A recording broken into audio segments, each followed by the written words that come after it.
விக்ரமராஜா அவர்களுடன் நமது கவிப்பேரரசு அவர்களின் நட்பு உலகறிந்தது. நீதிக்கு விடுதலை கேட்ட கண்ணகி வழக்காடிய ஊர் இந்த மதுரை.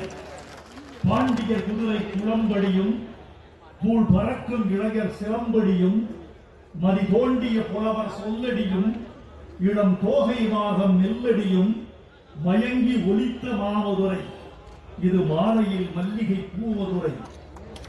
அரபு நாட்டு சுண்ணாம்பில் கரும்பு அரைத்து பிழிந்த சாரூற்றி மரபு கவிதை படைத்தல் போல் ஒரு மண்டபம் திருமலை கட்டியதால் கண்கள் மயங்கும் கலைமதுரை.